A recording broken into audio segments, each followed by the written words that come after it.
Welcome to my channel.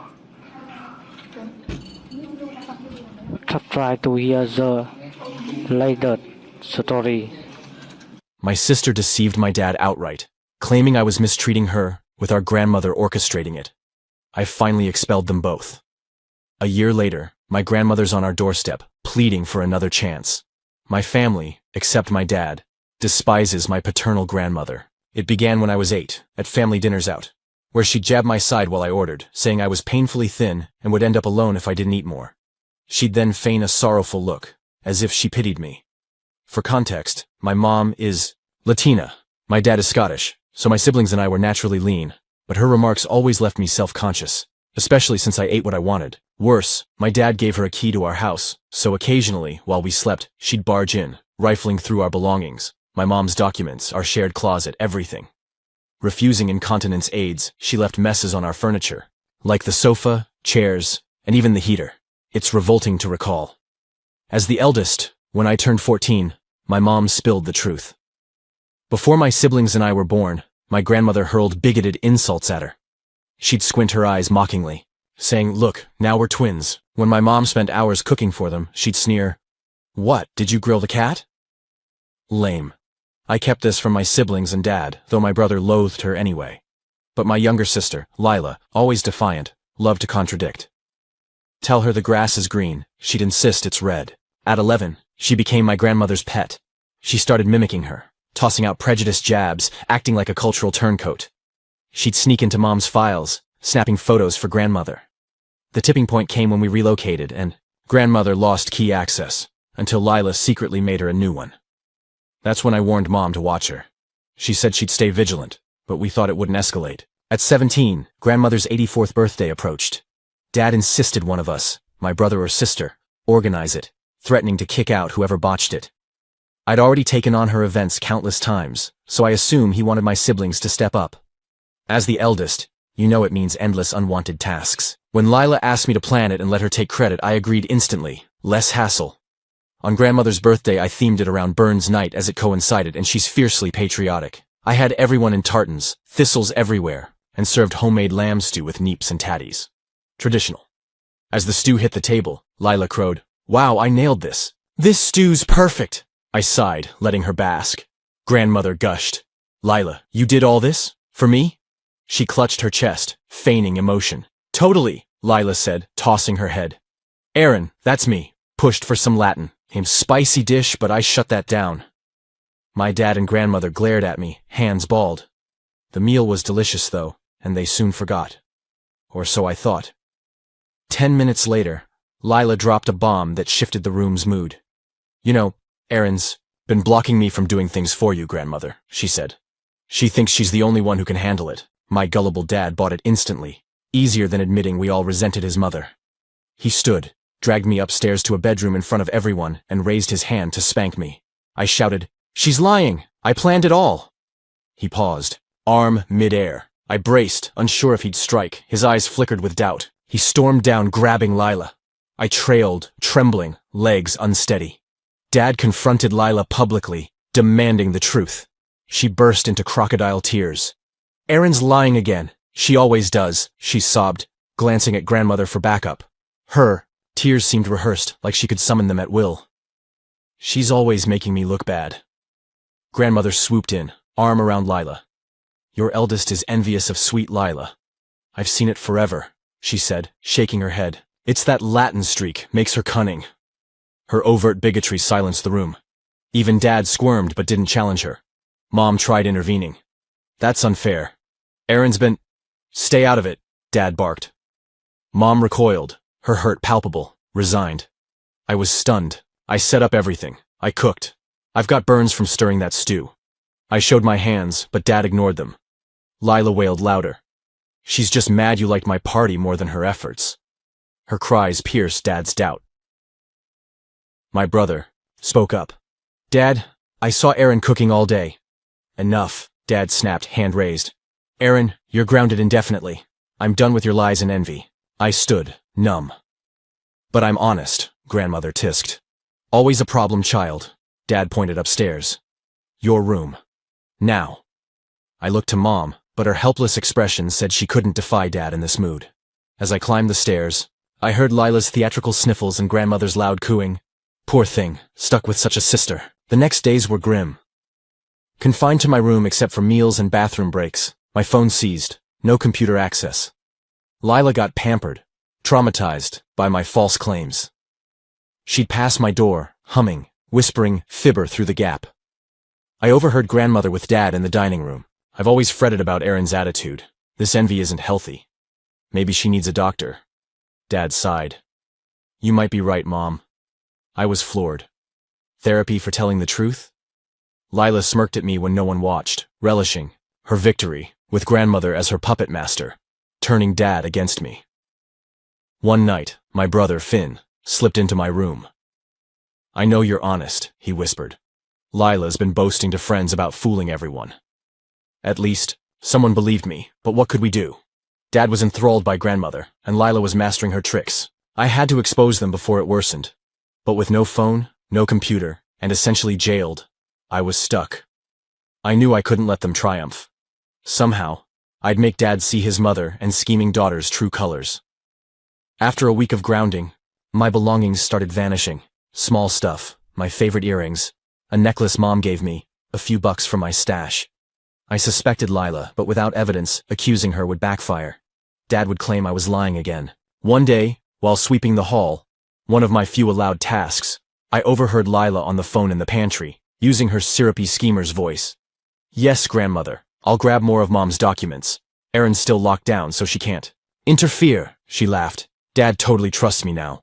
I froze, broom in hand. Then, a chilling plan. I'll swipe more of Erin's stuff and stash it in Mom's dresser. I'll tell Dad Mom's stealing from her own kid. He'll lose it. I nearly dropped the broom. Framing Mom now? This was spiraling. I needed to tell someone. But who'd believe me? Dad was ensnared, and Mom was already tiptoeing around. I edged closer to the pantry, catching more. As Lila plotted, getting Mom out for good, Dad walked in the front door. I resumed sweeping, feigning normalcy. What are you doing? He asked, suspicious. Just cleaning, like you said, I replied, casual. He grunted, passing by. I heard Lila end her call and greet Dad with fake cheer. I had to warn Mom. But how? That night, Finn snuck in again, slipping me an old burner phone from his friend Kyle. It's ancient, but it works. Record Lila and grandmother scheming. I could have kissed him. Finn, you're a hero. Be careful, he warned.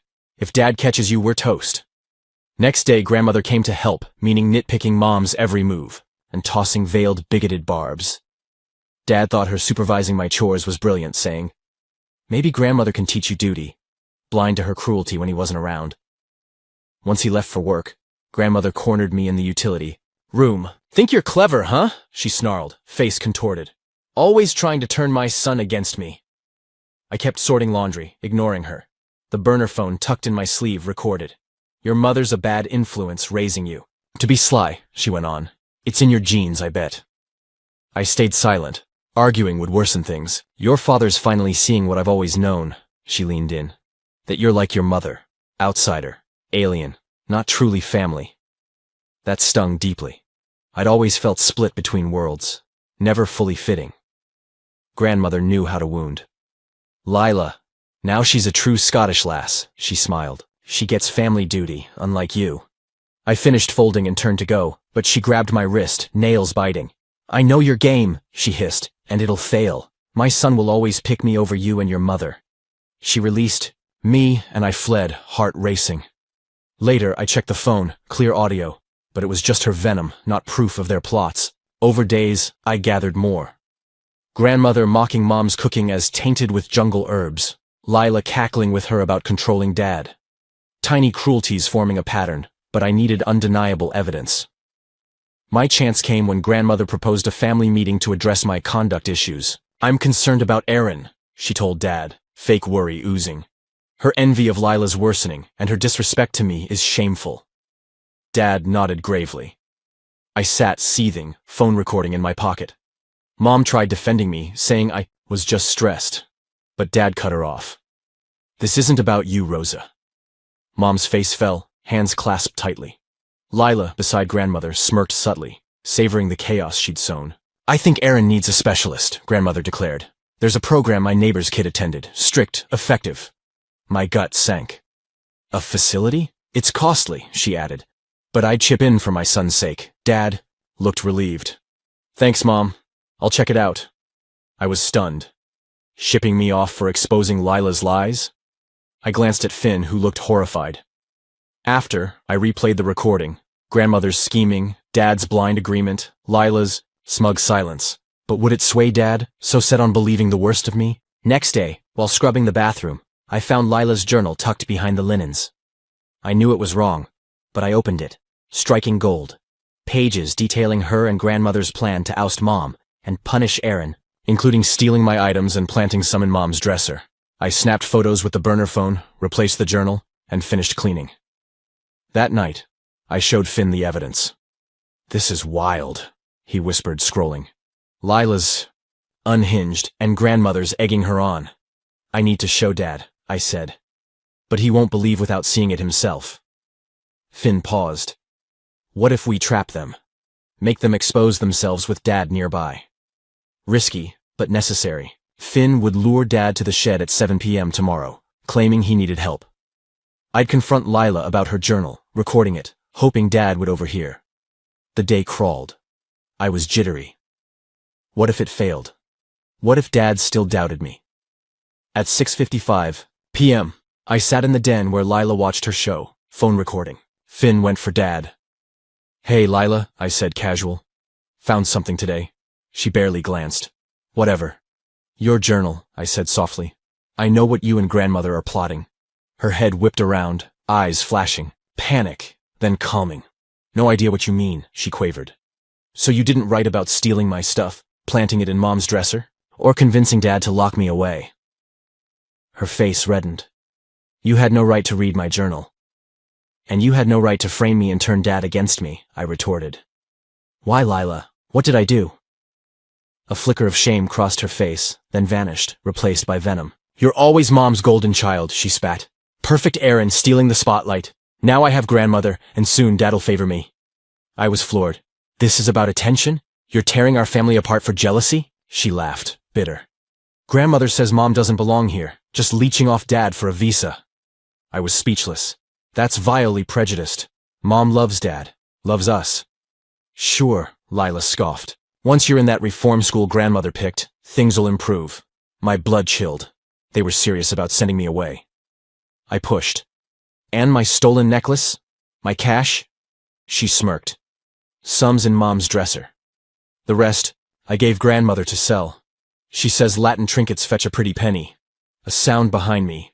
Dad in the doorway, ashen, Finn behind him, signaling success. Dad! Lila leapt up, innocent. Aaron's bullying me, lying about me and grandmother. But Dad didn't bite. I heard you, he said. About stealing, about sending Aaron away. Lila's eyes darted. I was kidding. Aaron forced me to say it. Give me your phone, Dad said, eerily calm. Why? Lila clutched it. Now. Reluctantly, she handed it over.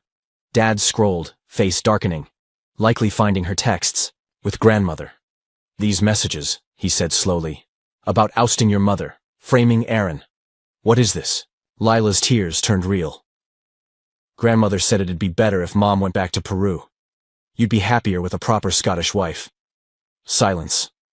Mom appeared, hearing the noise, her face a mix of pain and vindication. Rosa, Dad said, turning to her. I didn't know. I swear. Mom nodded, unconvinced. How could she trust him after years of ignored signs?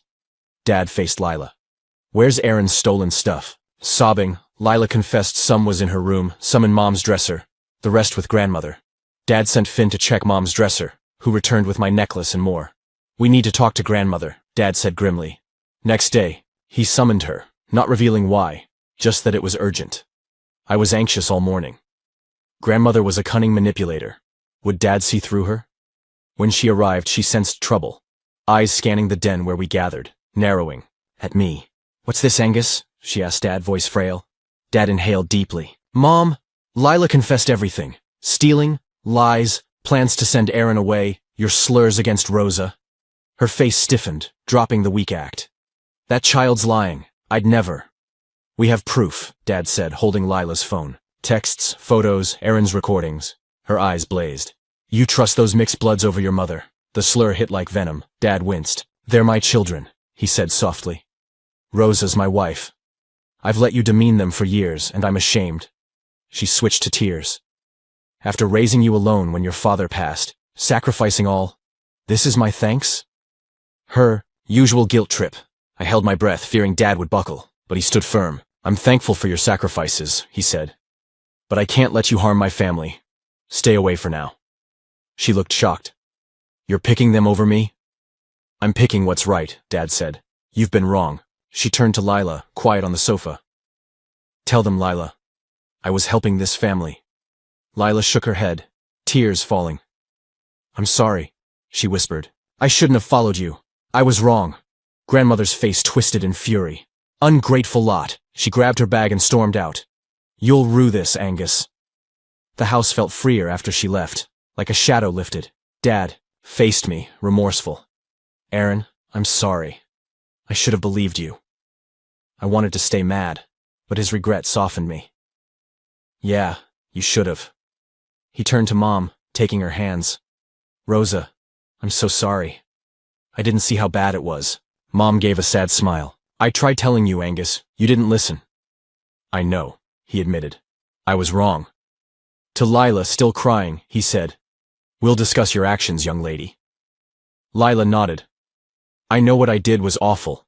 I just wanted… What? Dad pressed. To feel seen, she whispered. Grandmother made me feel chosen. I recalled Lila's overlooked moments. Not as studious as me, not as sporty as Finn, just the middle kid, often ignored. You hurt your sister and mother gravely, Dad said. There'll be consequences. I know, Lila said, looking at me. Aaron, I'm so sorry. For stealing, lying, everything. I wasn't ready to forgive, but her apology mattered. It'll take time, Lila. Words aren't enough. She nodded, understanding. I'll do what it takes. Days later, we began healing. Dad changed the locks, barring grandmother unless she respected us. She called, alternating pleas and accusations, but Dad held strong. Lila returned my stolen items, using her savings to replace what grandmother sold. She started therapy for her envy and manipulation. It wasn't instant, but a step. I was relieved the truth emerged. Dad fully apologized, admitting he failed, to shield Mom and me from grandmother's prejudice and cruelty, vowing to listen better. I was blind, not wanting to see, he said one evening on the patio.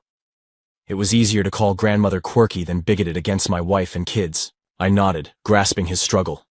It's tough admitting someone you love is wrong. No excuse, he said.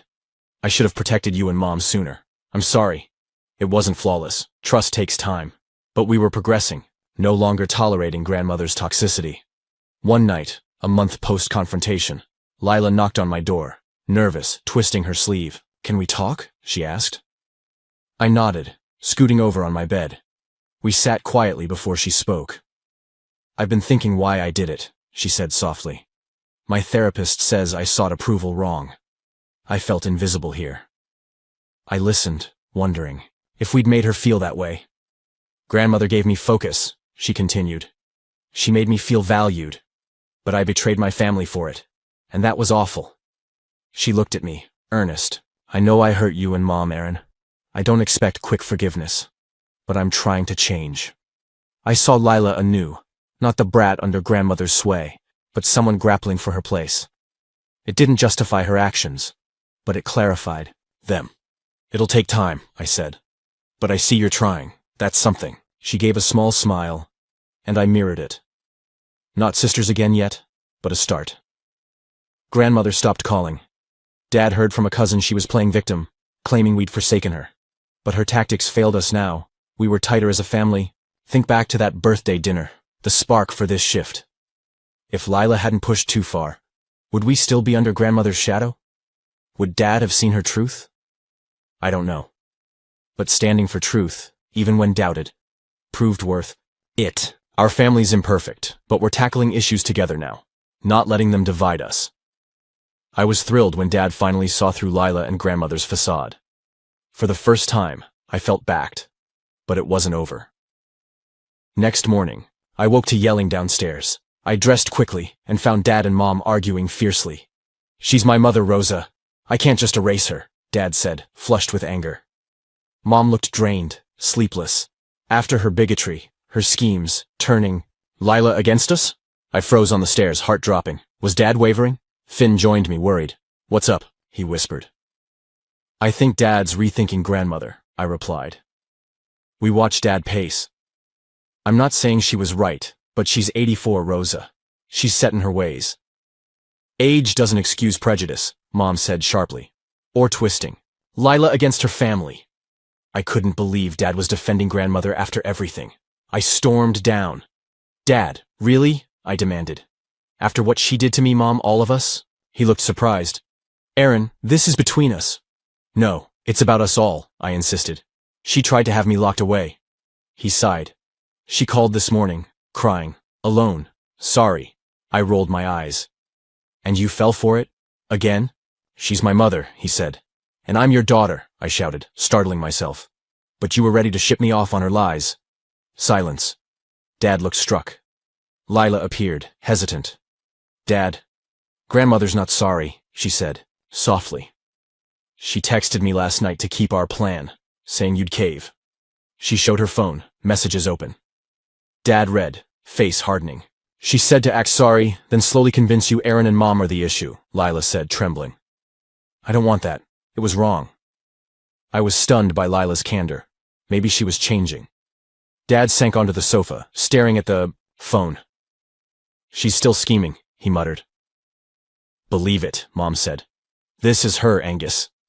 You just didn't want to see." Silence lingered. Dad looked up, eyes clear. "You're right, all of you. I've excused her too long. It ends now." He grabbed his phone. "I'm telling her she's done unless she changes. No more bigotry, no more games."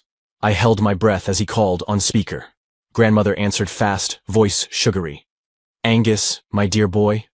"Yes, Mom," Dad said, steady. "About your texts to Lila last night." A pause. "What texts? You know I'm hopeless with phones." "Stop lying," Dad said. "Lila showed me. You're still manipulating my family, and I'm done." "How dare you?" Her frail act vanished. "After all I've done?" "You've tried to ruin my marriage, hurt my kids," Dad said. "You're not welcome here or in our lives until you respect my wife and children. Genuinely, not just for show." "You ungrateful." "I'm not done," Dad cut in, a first. "Apologize to Rosa for years of slurs, to Aaron for trying, to exile her and stop manipulating Lila, or we're done." She laughed, icy. "You'll regret this, Angus. Family's everything. You'll crawl back when you see what you've lost." "Goodbye, Mom," Dad said, hanging up. Silence. I couldn't believe it. Dad had truly confronted her. He faced us, sad but firm. "I'm sorry, all of you. I should have done this years ago." Mom took his hand. "It's never too late to do right." For the first time, our family felt salvageable. The next weeks were strange, but better. Without grandmother's poison, our home breathed easier. Dad was attentive, truly hearing Mom and me. Lila tried curbing her deceit, though not perfectly. Habits linger. One night, while helping Mom with dinner, she asked, "Still mad at Dad?" I paused, knife over onions. "I don't know," I said. "Part of me is. He trusted grandmother and Lila over me so long. But I get it. It's hard to see someone you love as toxic." Mom nodded. "Your dad had only your grandmother after his father died. She was his universe. It's tough to see faults in those who raised you." "He should have protected you. Us," I said. "Yes," Mom agreed, blunt. "He knows now and he's trying." I thought of Dad's efforts, spending time with us, learning Mom's native recipes. Small, but real. "I'm trying to forgive," I said. "It'll take time." Mom patted my arm. "That's fair. Don't cling to anger. It only wounds you." A week later, a shock. The doorbell rang while I did schoolwork. Dad answered, gasping, "Mom, why are you here?" I froze. "Grandmother?" I texted Finn and Lila. "Emergency, grandmother's here." I crept to the hall. Grandmother stood on the porch, diminished, less imposing, in a plain cardigan and slacks, not her usual prim attire. "I want to talk," she said, voice softer. "If that's okay." Dad hesitated, then let her in. Living room. I slid back to the sofa, acting nonchalant. Grandmother's eyes flicked to me, but she just nodded. "Is everyone here?" she asked. "I'd like to address all of you." Dad, unsure, called everyone. Soon, we sat awkwardly, uncertain. Grandmother stood center, eyeing us. I've reflected since our last talk, she began. I've seen unflattering truths about myself. I swapped wary looks with Finn. Another ploy? My era held rigid. Views about outsiders, she continued. I never challenged them. She faced Mom. Rosa, I've been unjust to you. Worse than unjust. Cruel. Bigoted. No excuse. Mom stayed stone-faced. No, there isn't. I'm not begging forgiveness, Grandmother said, surprising me. I haven't earned it. I'm just admitting my wrongs. She turned to me. Aaron, I treated you horribly, shamed your heritage, and tried to have you sent away. Unforgivable. I nodded, speechless. To Lila. I manipulated you, preyed on your doubts to turn you against your family. My worst offense. Lila's eyes welled. I went along, she whispered. I let you. I exploited your need to feel special, Grandmother said. Not your fault. To Dad. Angus, I failed as a mother. A good one guards her child's family, not destroys it. I'm sorry for forcing you to choose. Silence. Was she sincere? Dad spoke first. What changed, Mom? She sighed. After you cut me off, I was livid, bad-mouthing you to all. Then my euchre friend Agnes said, if your grandkids and daughter-in-law all resent you, maybe you're the issue. It hit me. I reflected. A total turnaround from one comment? I asked, dubious. She gave a faint smile. Not total. I'm still stubborn. But I started therapy. At my age, imagine. That shocked me. She'd mocked therapy as rubbish for softies. It's helping me see why I feared Rosa, why I needed control, she said, looking at us kids. It doesn't absolve me, but I'm trying. No one knew what to say, stunned. I don't expect open arms, she said. I just want you to know I'm working on me. If you'll give me a chance, I'd like to be the grandmother and mother-in-law you deserve. She moved to leave. Dad walked her out, their murmurs faint. He returned, and we looked to him. That was unexpected, he said, raking his hair. Believe her? Mom asked. I think so, Dad said. She seemed genuine, but we won't rush. Now what? Finn asked. We go slow, Dad said. Meet publicly, see if her deeds match her words.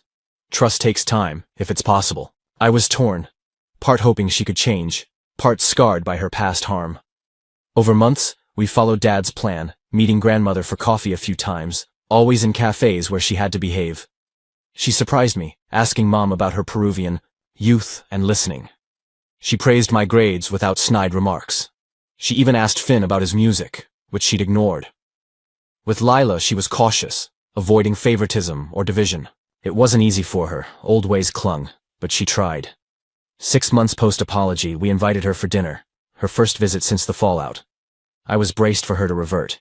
She brought homemade shortbread and a Peruvian pottery set for Mom. Agnes helped me find it at a cultural shop, she said. It's authentic. Mom seemed moved. It's lovely, thank you. Dinner was good, not flawless with awkward pauses, but good. Grandmother asked about my university plans, genuinely curious. She told Finn his new jacket looked sharp. She praised Lila's poetry without pitting us against each other. After dessert, she cleared her throat. Thank you for this chance, she said. I know I don't deserve it, but I'm grateful. Dad squeezed her hand. One day at a time, Mom. That's where we are, one day at a time. Grandmother stumbles, old biases surfacing, but she corrects herself, apologizes. She's trying, and it matters. Our family's stronger. Dad defends Mom and us. Mom embraces her heritage openly. Lila's therapy helps her confidence. Finn's just Finn, ever chill. Me? I'm learning people can change if they choose. Forgiveness isn't forgetting but moving forward. Family's messy, tough, but worth the fight. I don't fully trust Grandmother. Maybe never will. But I'm open to her earning a place. On our terms.